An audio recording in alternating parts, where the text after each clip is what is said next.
आदरणीय उपस्थित सभी पत्रकार बंधुओं, आदरणीय उपस्थित सम्मानित प्रभारी जी, आदरणीय दिग्विजय सिंह साहब, आदरणीय सीएलपी के हमारे लीडर उमंग सिंगार जी, सम्मानित सभी डायस पर बैठे हुए विधायकगण, सभी परिवारजन। मध्य प्रदेश में लगातार भारतीय जनता पार्टी कैसे कलंकित हो प्रदेश, इसको लेकर रात दिन मेहनत करती है। हमने पूरे देश में एक चर्चा है कि वोट चोरी, वोटर लिस्ट मैनिपुलेशन, विधायकों की खरीद फरोख्त, मध्य प्रदेश ने इतिहास में ये काला अध्याय दर्ज करवा दिया। भारतीय जनता पार्टी निर्वाचन आयोग ने सीट डकैती हो गई। अभी कुछ दिन पहले पूरे देश में महिला आरक्षण का ढोंग भारतीय जनता पार्टी, नरेंद्र मोदी और उनके विचार के सारे मुख्यमंत्रियों ने किया। महिलाओं के प्रति इनका समर्पण और इनकी सोच मध्य प्रदेश की आज की पूरी घटनाक्रम से पूरे देश और पूरी दुनिया ने देख ली। राजनीतिक बातें बहुत सारी है, पर कलंकित कर दिया मध्य प्रदेश वासियों भारतीय जनता पार्टी ने प्रदेश के प्राचीन सभ्य इतिहास को, इसकी प्राचीन सभ्यता को, इसके भाईचारे को, इसकी राजनीतिक विरासत को। ये लड़ाई देश के लोकतंत्र को बचाने की है। कांग्रेस पार्टी पूरी ताकत से जान लगा देगी, एक कदम पीछे नहीं हटेगी। पर इस बीच में इस पूरे घटनाक्रम के जो लीगल, जो निर्वाचन संबंधित आरोप और हमारे लीगल जो वकील हैं, न्याय को जानने वाले, उनने किस तरीके से, किस भावना से इस पूरे घटनाक्रम को राजनीतिक रूप दिया। लीगल वो रिजेक्ट नहीं कर सकते थे, वहां न कर सकते हैं, पर राजनीतिक दुष्टता, इसको राजनीतिक दुष्टता का नाम दिया जाता है। एक निर्वाचन अधिकारी जो विधानसभा का सेक्रेटरी भी है, उन्होंने किस तरीके से राजनीतिक अमली जामा पहना भारतीय जनता पार्टी का, वो विस्तृत रूप से हमारे अजय गुप्ता जी सबसे पहले आपको बताएंगे। फिर हम फिर से हमारे मीनाक्षी नटराजन जी, आदरणीय प्रभारी जी, दिग्विजय सिंह साहब, उमंग सिंगार जी सब बात करेंगे। पर शार्ट में मैं आप सबसे आग्रह करता हूं, कलंकित कर दिया मध्य प्रदेश को। आदरणीय विजय भैया, अजय गुप्ता जी।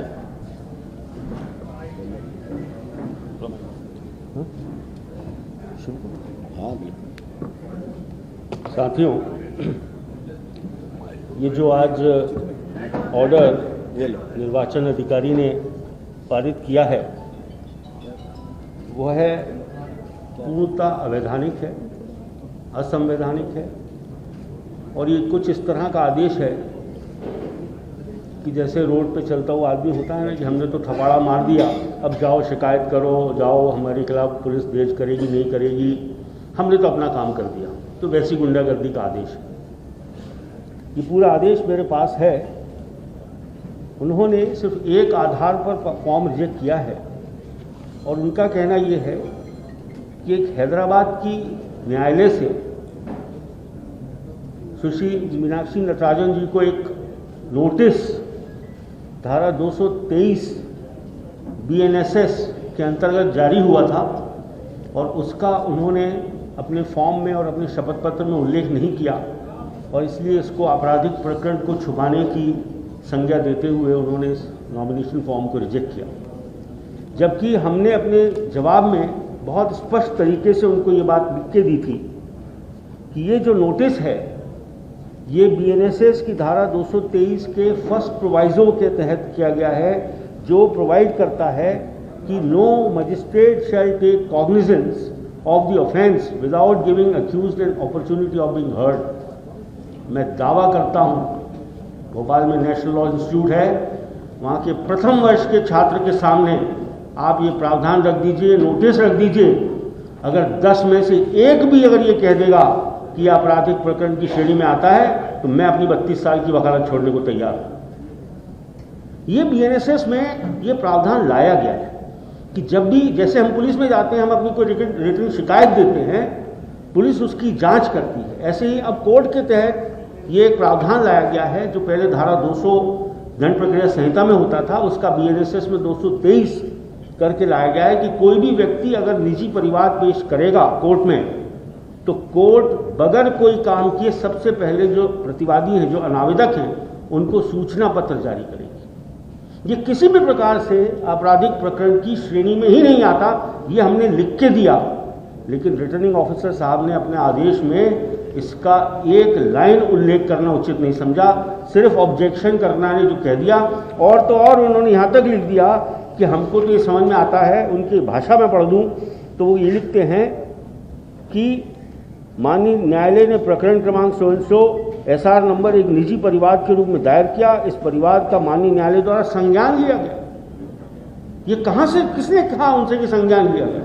ना ऑब्जेक्टर कह रहा था ये बात, ना उनकी आपत्ति में लिखी हुई थी ये बात, ना नोटिस में लिखी हुई थी। आप अपने अपने चैनलों में जब इसकी डिबेट कराएं तो पूछिएगा अधिवक्ताओं से कि क्या 223 के फर्स्ट प्रोवाइजो का नोटिस आपराधिक प्रकरण हो सकता है? अगर वो आपराधिक प्रकरण ही नहीं है तो मुझे उसका उल्लेख अपने फॉर्म में करने की आवश्यकता नहीं थी। इस तरह की दादागिरी जब हम बहस कर रहे थे, हमारा जो आवेदन था, जो हमारे ऑब्जेक्शन था, वो उनके सामने नहीं था। हमें तो तभी से आभास हो गया था कि आदेश तो लिखा जा रहा है और ये टोटली इलीगल ऑर्डर है, प्रक्रिया का दुरुपयोग है। उन्होंने ये समझ लिया कि हम फॉर्म रिजेक्ट कर देंगे, आप भागते रहो कोर्टों में, कल तक और परसों तक विड्रॉल की सीमा खत्म हो जाएगी, जब तक आप कोर्ट पहुंचोगे हम रिजल्ट ही डिक्लेयर कर देंगे, फिर आप इलेक्शन पिटीशन लगाते रहना और लड़ते रहना। ये आज स्थिति लाके हमारी खड़ी कर दी। हम लोग इस बात पे विचार कर रहे हैं कि इलेक्शन कमीशन ऑफ इंडिया को इसके बारे में रिप्रेजेंटेशन दें, लेकिन मैं आपको बताना चाहता हूं कि जो आदेश आज निर्वाचन आयोग ने, निर्वाचन अधिकारी ने किया है, ये प्रथम वर्ष का लॉ का अधिकारी, लॉ का स्टूडेंट भी ये आदेश पारित नहीं कर सकता, ये मेरा दावा है। Totally illegal order. अगर इस तरह से वोट चोरी के बाद अब सीट चोरी करना है तो ये फॉर्मेलिटी भी क्यों की जा रही है? सीधे वहाँ से सीटें डिक्लेयर करें और अपने नाम बता दें और उसी दिन डिक्लेयर कर दें कि हमारा ये फॉर्मेलिटीज़ भी क्यों कर रहे हैं, ताकि लोगों को मालूम पड़े। ये इस तरह की फॉर्मेलिटी करके जो लोगों की आंखों में धूल झोंक रहे हैं कि हम विधि का, प्रक्रिया का पालन करते हुए कार्य कर रहे हैं, ये मैं आपको बता दूं, हम कहते ज़रूर हैं कि हम संवैधानिक अथॉरिटीज़ और इंस्टीट्यूशन पर हमें विश्वास रखना चाहिए, लेकिन अगर इस तरह के आदेश होंगे तो हम कब तक और कैसे उन पर विश्वास रखें? अगर संवैधानिक पद पर बैठा व्यक्ति ये गुरेज नहीं करेगा कि उसे विधिपूर्ण आदेश पारित करना है, अगर वो इस बात की तकलीफ नहीं लेगा कि आप एक व्यक्ति को चुनाव लड़ने से रोक रहे हो, तो फिर क्या बचेगा? कहाँ प्रजातंत्र बचेगा और कहाँ लोकतंत्र बचेगा और कहाँ चुनाव की प्रणाली बचेगी? तो मेरा निवेदन यही है आप सब लोगों से कि ये जो आदेश इन्होंने किया है ये पूर्णतः असंवैधानिक आदेश है। जिस प्रकरण का वो हवाला दे रहे हैं वो आपराधिक प्रकरण की श्रेणी में ही नहीं आता है। आप सब लोग भी इतने पुराने पत्रकार हैं, आप खुद देख रहे हैं कि वो परिवाहक में वर्ड यूज़ कर रहे हैं प्रतिवादी। प्रतिवादी कब से क्रिमिनल लॉ में होता है? वादी और प्रतिवादी तो सिविल लॉ के द्योतक से। क्रिमिनल लॉ में तो कंप्लेनेंट होता है, या तो उसको शिकायतकर्ता बोलते हैं और आरोपी बोलते हैं, या अभियुक्त बोलते हैं, या प्रस्तावित अभियुक्त बोलते हैं। खुद लिख रहे हैं कि यहाँ प्रतिवादी ने वहाँ उपस्थित होकर, हमने वहाँ उस नोटिस के तारतम्य, ये प्रावधान भाजपा की शासन में बीएनएसएस लाया गया 2023 में, उसमें रखा गया पहली बार कि कोई भी परिवाद होगा उसका संज्ञान लेने से पूर्व आपको ये जरूरी है कि आप उसका नोटिस भेजें। मैं आप सब लोगों को वो नोटिस दिखाना चाहता हूं जो उन्होंने अपने ऑब्जेक्शन के साथ लगाया था। आप स्वयं इसका अवलोकन करिए और इसमें उन्होंने लिखा है, ये थोड़ी काली सी कॉपी लगाई है, धनोपे जी आपको साफ कॉपी दिखा रहे हैं। साफ लिखा है कि ये नोटिस आपको 223 भारतीय न्याय सुरक्षा संहिता के अंतर्गत भेजा जा रहा है, जो कि खुद कहती है, धारा कहती है कि no cognizance shall be taken and before that notice should be issued. निर्वाचन अधिकारी महोदय उसको संज्ञान लेना बता रहे हैं और उसके आधार पर कह रहे हैं कि आपका यह आपराधिक प्रकरण पेंडिंग था, आपने इसका उल्लेख नहीं किया। अरे भाई, वो आपराधिक प्रकरण की श्रेणी में भी आता है कि नहीं आता है? हमने अपने जवाब में जो लिख के दिया, मैं आपको 3 लाइन पढ़ के बताना चाहता हूँ।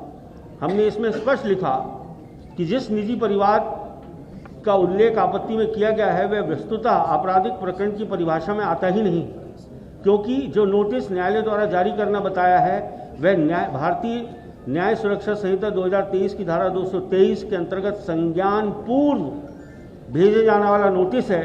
अतः अभी न्यायालय ने किसी भी अपराध का कोई संज्ञान नहीं लिया है। न्यायालय द्वारा संज्ञान उपरांत कोई समन मुझे जारी नहीं किया गया है। अतः फला फला प्रकरण के द्वारा कोई आपराधिक प्रकरण का संज्ञान लेते हुए दर्ज नहीं किया गया है। जब वो आपराधिक प्रकरण ही नहीं है तो मुझे इसका उल्लेख करने की कोई आवश्यकता नहीं। लेकिन आपत्तिकर्ताओं की सब बात लिखी, हमारे जवाब का सिर्फ उल्लेख कर दिया कि इन्होंने जवाब प्रस्तुत किया, लेकिन हमने जवाब में क्या कहा, क्या बात हमने एक्सप्लेन करने की कोशिश करी, उसका एक लाइन भी उल्लेख निर्वाचन अधिकारी महोदय ने नहीं किया है। ये हमारी लॉ की भाषा में कहते हैं non speaking order without application of mind. जब आप मेरी बात सुन ही नहीं रहे हो, जब मैंने जो लिख के दिया आप उसको कंसिडर ही नहीं कर रहे हो, तो कैसे आपका ये आदेश सही है? ये सिर्फ मार के भागने वाला आदेश है कि अब 2 दिन बचे हैं, कल विड्रॉल, परसों विड्रॉल तक का समय है। जब विड्रॉल में कोई 3 ही बचे हैं अब कैंडिडेट, 4 लोग थे, 4 फॉर्म थे, अब 3 कैंडिडेट बचे हैं। वो कह देंगे अब चुनाव की आवश्यकता नहीं, 11 तारीख को चुनाव डिक्लेयर करें, ताकि हम लोग अगर दौड़ के कोर्ट जाएं भी, अभी छुट्टियां चल रही हैं, मध्य प्रदेश हाईकोर्ट में भी छुट्टियां चल रही हैं, सुप्रीम कोर्ट में भी छुट्टियां चल रही हैं, हम दौड़कर पहुंच भी जाएं तो सबसे पहला तो आपत्ति यह आएगी कि साहब आपका तो फॉर्म रिजेक्ट हुआ, अब आप इलेक्शन पिटीशन लगाना, क्योंकि कानून यही कहता है। कानून ने कभी सोचा भी नहीं होगा बनाने वालों ने कि ऐसी स्थिति आएंगी कि निर्वाचन अधिकारी ऐसे आदेश पारित करेंगे जिसके लिए हमें दौड़ के तुरंत सुप्रीम कोर्ट हाईकोर्ट भागना पड़ेगा। तो मेरा निवेदन आप सबसे ये है कांग्रेस पार्टी की तरफ से कि आदेश पूर्णतः असंवैधानिक आदेश है, अवैधानिक आदेश है।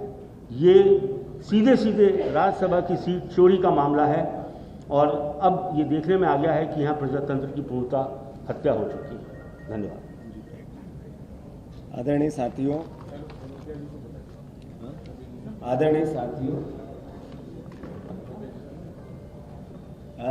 आदरणीय धनोपिया जी भी अपनी बात कहेंगे, पर उससे पहले हरीश चौधरी जी, राजनीतिक तरीके से किस तरीके से पूरा लोकतंत्र का गला घोटा जा रहा है, प्रजातंत्र की हत्या की जा रही है, सीट डकैती की जा रही है और सब मोदी के इशारे पे निर्वाचन आयोग कर रहा है। मैं आदरणीय हरीश जी से आग्रह करता हूं अपने बात।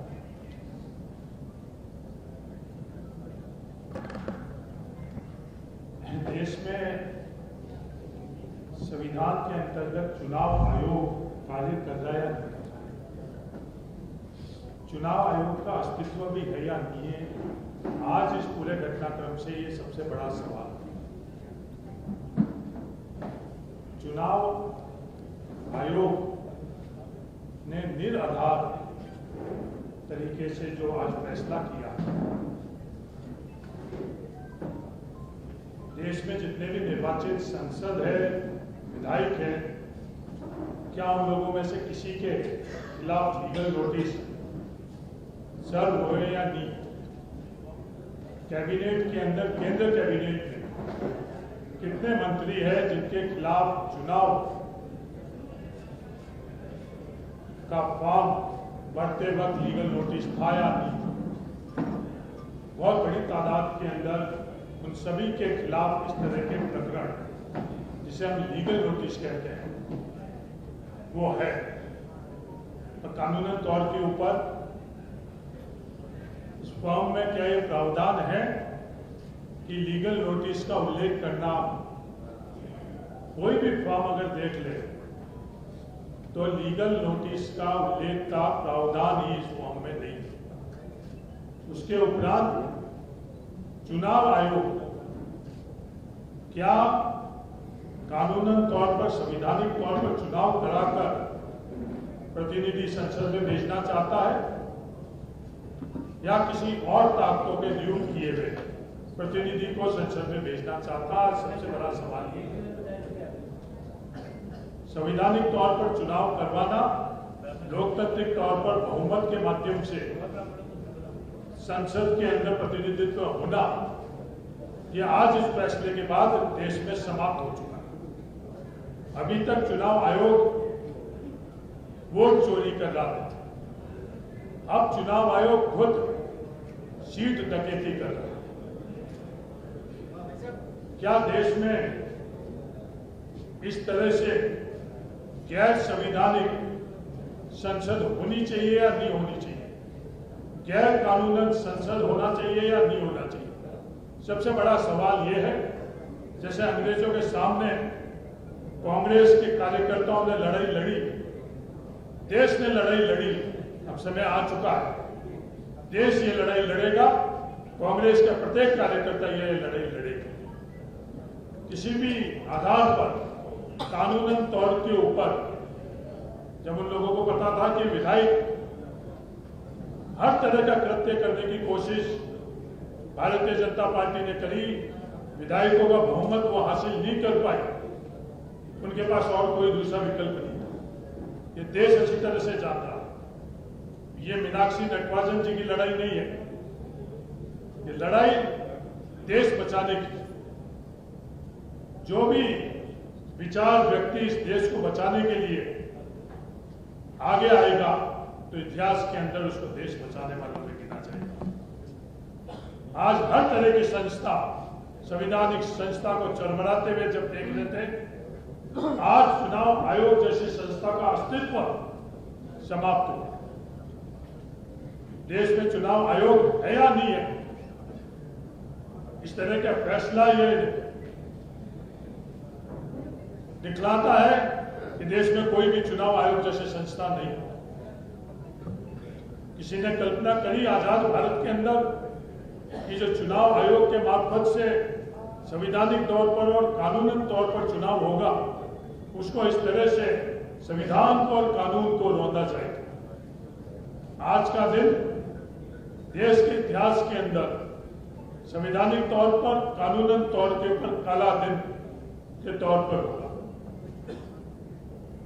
ये लड़ाई कानूनन तौर पर भी हम लड़ेंगे, ये लड़ाई हर दिशा में हम लोग लड़ेंगे।